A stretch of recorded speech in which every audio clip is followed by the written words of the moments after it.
सबसे पहले धन्यवाद करूंगी कुबेर जी और उनकी टीम को, एक आम जनता को एक मंच देने के लिए।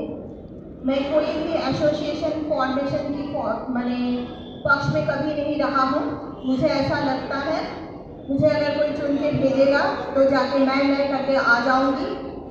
आज के डेट में मैं से हम की शपथ तय करना बहुत ज़रूरी है।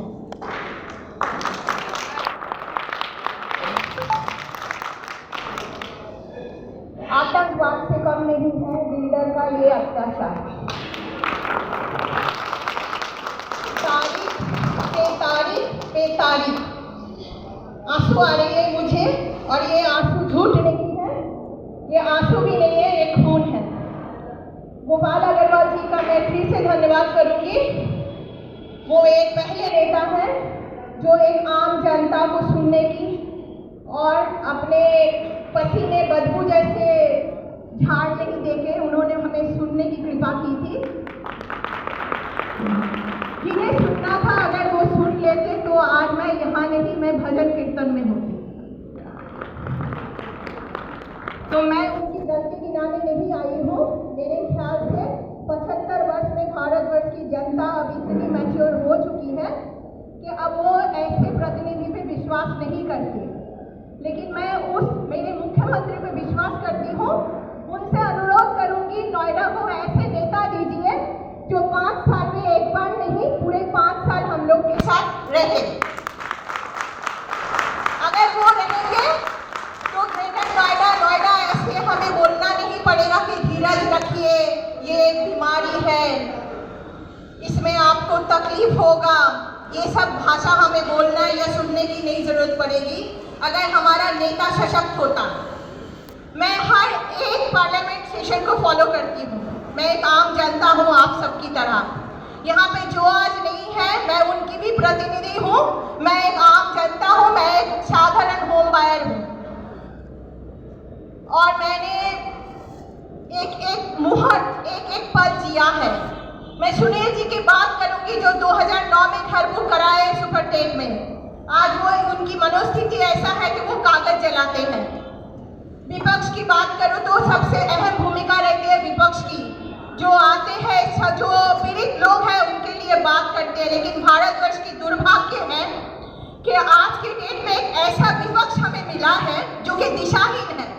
वो मणिपुर में छाती पीटते हैं लेकिन उनके पड़ोस में नोएडा में क्या हो रहा है उनको पता नहीं है। वो देखना नहीं चाहते। देखेंगे कैसे? अगर देखना चाहेंगे तो कलंक उन पे छिप के पड़ेगा, वो डूब जाएंगे। भ्रष्टाचार इतना एक कलंकित शब्द हो गया है तो मैं और वर्णन करके समय आप लोगों का नहीं लूंगी। मैं यहाँ होमबायर की बात करने आई हूँ। मैं एक होमबायर हूँ। हाँ, मुझे होमबायर की बात करते हुए गुस्सा आती है।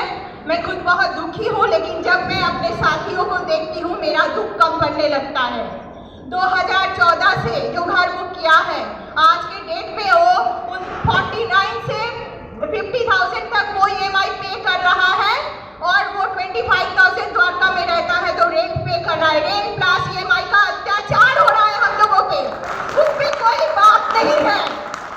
हाँ, रजिस्ट्री होना जरूरी है, मैं जानती हूँ, लेकिन जो संस्था यहाँ पे बना हुआ है, जो हमारे हमदर्द बनते हैं, वो एक बार भी होमबायर की बात नहीं कर रहे जो EMI और रेंट से पीड़ित है।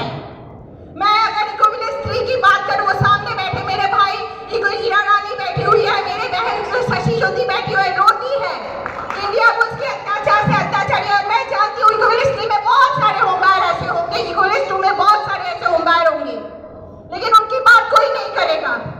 रेंट की बात नहीं हो रही है, EMI की बात नहीं हो रही है तो सिर्फ ग्लोरीफाई किया जा रहा है रजिस्ट्रेशन पे। जो हमारे स्टैंडिंग MLA साहब है, मैं उनको उस दिन भी अनुरोध करके आई हूँ, उसके बाद कोई संपर्क नहीं होता है। तो मैं राजनीति में जानती नहीं हूँ, मुझे पॉलिटिक्स नहीं आती है। मैं आम जनता हूँ, मूर्ख हूँ, साधारण भारतवासी हूँ। आज इस पीड़ा से गुजर रही हूँ तो मुझे इस पीड़ा की दर्द पता चल रहा है। मैं सिर्फ और सिर्फ अपने एक ही जो रिप्रेजेंटेटिव मिला है उनको मैं उनके श्री चरण पकड़ लिया था। मैंने बोला था मेरी बात मुख्यमंत्री जी तक पहुँचाइए, हम सब की बात पहुँचाइए, हम सब की बात पहुँचाइए। उनको बोलिए कि हम लोग रेंट और EMI के अत्याचार से जर्जरित है, क्योंकि हमारे लिए जिन्हें बोलना है वो बोलते नहीं, वो खामोश है। मुझे पता नहीं वो क्यों खामोश है, मुझे ये पता नहीं है। लेकिन मैं सिर्फ और सिर्फ आज अग्रवाल जी से अनुरोध कर रही हूँ, उनके माध्यम से मैं मेरे मुख्यमंत्री को बोलना चाहती हूँ, क्योंकि मैं साधारण हूँ, मेरी औकात नहीं कि मैं उन तक पहुँचूँ, और ना मैं कोई संस्था बनाऊंगी। अगर मुझे नहीं सुना जाएगा मत सुनो, लेकिन मैं कोई भी संस्था नहीं बनाने वाली हूँ, मैं बता दे रही हूँ। मेरे हथियार है सोशल मीडिया, मैं वहाँ जाके रोज लिखती हूँ, और वहाँ पे आप लोग देख सकते हैं कि क्या हो रहा है, क्या विप्लव चल रहा है।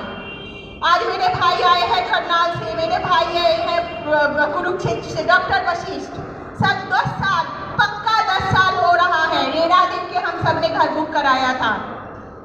रेरा ने हमें क्या दिया है, वो हम ये दिया है, ये मैं यहाँ खड़ी हूँ, यही रेरा का देन है। तो मैं यहाँ से सिर्फ इतना ही आप सबसे अनुरोध कर रही हूँ, होम बायस की यूनिटी बहुत जरूरी है। और अगर आप लोग अपने आप को इस प्रैक्टिस में डाल चुके होगे और हर महीने EMI दोगे और रेंट पे करोगे, तो आप अपने प्रैक्टिस से निकल आओ, नहीं तो जेपी और यूनिटेक जैसा ही हमारा हाल होने वाला है, ये आप लोग समझ जाओ। मैं पॉजिटिविटी में विश्वास करती हूँ, मैं हिस्ट्री की छात्र हूँ, मैं जानती हूँ आंदोलन एक दिन रूप बदल देता है, लेकिन आजकल आंदोलन के नाम पे जो भी आते हैं वो तो आके शराब बेचने वालों को एंडोर्स कर देते हैं, अपना घर करोड़ों का बना लेते हैं। तो आंदोलन भी आज कहीं ना कहीं अपने शब्द का जो विशेष योग्यता है उसको खो दिया है। तो मैं क्या कहूँ, हाँ मैं संघर्ष कर रही हूँ, करती जाऊँगी, करती रहूँगी, इतना मैं बता सकती हूँ। मुझे ये मंच देने के लिए धन्यवाद। मैं वो वाकिफ हूँ, मैं वहाँ उन सबके साथ हूँ, उन सबके पीछे हूँ, वो सब मेरे आगे हैं। 5 महिलाएं जाके अगर सुप्रीम कोर्ट में अपनी बात रख आ सकते हैं, तो आप लोग समझ जाओ कि हम लोग किस दर्द में गुजर रहे हैं। और हमें अगर कोई एसोसिएशन नहीं मिलेगा, कोई नेता नहीं मिलेगा और हम चुप रहेंगे, तो मैं इस बात में विश्वास नहीं करती हूँ। मैं हमेशा बोलती हूँ अपना नेता खुद बनो, खुद अपनी बात रखो, तुम्हारी बात कोई नहीं करने वाला है, वही बोला जाएगा जो समस्या का समाधान बहुत आसान है। आज तो ये एक है जो कठिन पेचीदा बात पे बात करने आ गए हैं, ये बहुत बड़ी बात है।